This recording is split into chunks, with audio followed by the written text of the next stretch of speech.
trying to fit everything in here, John King? Bill Clinton went a little longer than that once in the record long one, but that's... Yeah. That's He went 89 minutes after the midterm election shift. Bill Clinton could carry off a long speech. He was very effective in his form.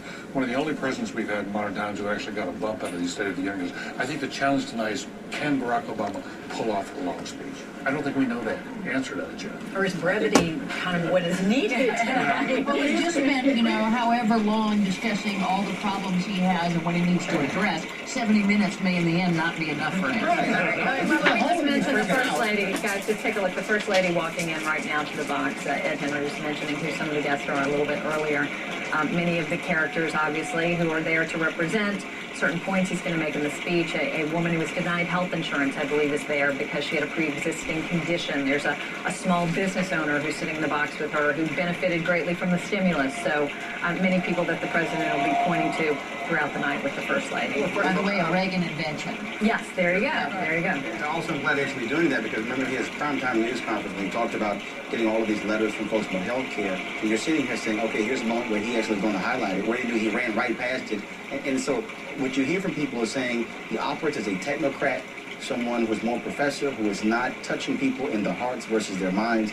He has to reach the American people tonight that way as well to make an emotional connection with them as opposed to a distant connection with them tonight. Did Roland coordinate with the Speaker and Vice President Biden? The purple? This is here. Let me also mention here, hold on, guys.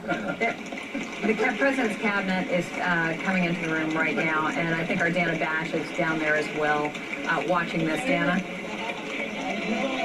You said the cabinet is coming in. There you see the Treasury Secretary, who now is getting a warm welcome, but boy, was he grilled just a few hours ago here on Capitol Hill, especially from Democrats on the state of this economy. It was quite a scene. But one thing I want to mention, that Sonia Sotomayor, when she came down as part of the Supreme Court justices, boy, was she cheered, really cheered by the members of Congress who saw her, obviously the first Latina Supreme Court justice, and also one of the successes of President Obama's first year in office, and she's really smiling from ear to ear. And they come in, Dana, as you know, in seniority, the Treasury Secretary, and then the Defense Secretary. You saw Robert Gates follow Timothy Geithner, and they're going in seniority in terms of the creation of those respective cabinet posts.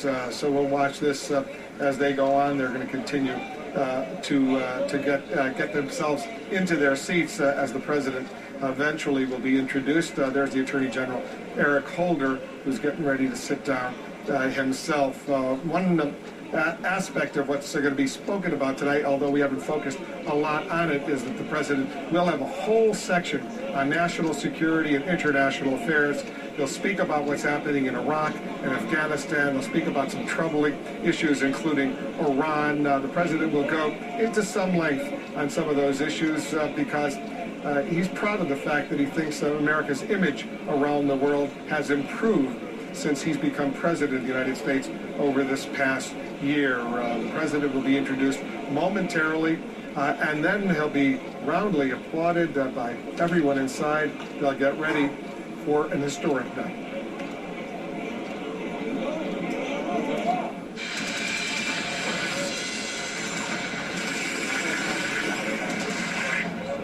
All right, we're only a few moments away from the President of the United States getting ready to deliver this historic State of the Union address. It's the first State of the Union address for the President of the United States. There you see the White House Chief of Staff, Rahm Emanuel. The Chief of Staff is a member of the Cabinet as well, having just been introduced with other members of the Cabinet. We want to welcome our viewers in the United States and around the world. I'm Wolf Blitzer. Campbell Brown is here together with the best political team on television. We have extensive coverage throughout this night of this event. Janet Napolitano, there you see her right there, the Secretary of Homeland Security. She certainly has her hands full, as most of these members of the Cabinet do. The First Lady is already up in the gallery with her invited guests, including some that the President will single out in his remarks tonight. And as we've told our viewers, this speech will not be short, some suggesting it could go as long perhaps as 70 minutes. It will be followed by the Republican response. The newly elected governor of Virginia, Robert McDonnell, will deliver the Republican response, and they'll have a live audience there as well. They're trying to get some energy into that Republican response. Nancy Pelosi, the Speaker of the House, and Joe Biden, the Vice President of the United States, who also is the President of the Senate, they will preside over this event tonight, over the State of the Union address, and this will be one that we're all watching very carefully to see what the president says specifically on some of the gut issues he's had to address this year, including health care reform, creating jobs, working around some of the economic hardships. No doubt the president will make the point that he inherited an economic crisis, and over the past year, he will say that he's managed, together with others, to help bring the economy back from the cliff, back from the abyss. While things are still bad, 10% unemployment, way too many people unemployed, he sees some light developing, but it's going to take a lot longer to get this situation in order. Campbell Brown, as we await the introduction of the president, I'm anxious to hear from some of our analysts about specific issues, what they want to hear from the president tonight. Well, we've been talking about a number, more generally, I think the tone and a number of the issues he's going to address. Bill Bennett, you and I talked a moment ago about education, which is expected to be a theme. We're looking at the First Lady's box now. There are a number of very bright, accomplished students who have been invited to sit with the First Lady. He will be highlighting education in the speech tonight. It's actually not a bad model if he wants to talk about reaching out to Republicans. There are areas of agreement. I think Bob McDonnell is going to talk about some of this, but the president's emphasis through Arnie Duncan, his education secretary, who's a very able man, on accountability, on the importance of teacher quality, that perhaps some limitations on tenure were appropriate, and that you have evaluation throughout the system.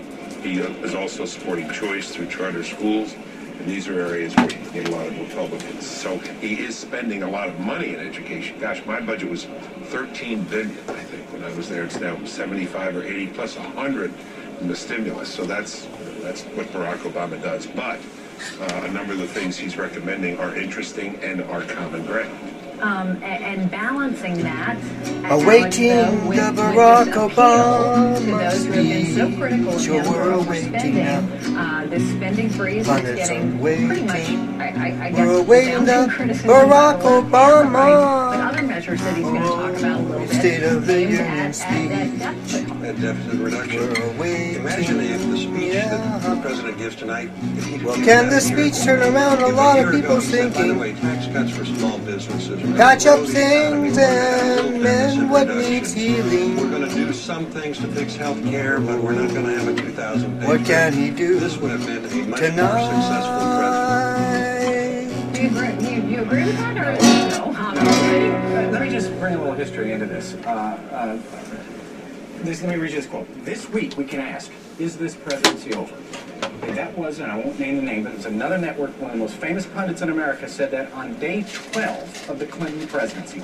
Day 12. Pundits were asking, is his presidency over? He nearly broke through the ice a couple of times. He did, but he went on to serve another 2,190 days as president, left office, most popular president ever. Why? Because he passed his program and it worked. If Barack Obama can pass his program and it works, he'll be fine. All right, guys, hold on 1 second, Campbell, because I see the president of the United States has now left the holding area, and he's about to be introduced and walk into the chamber.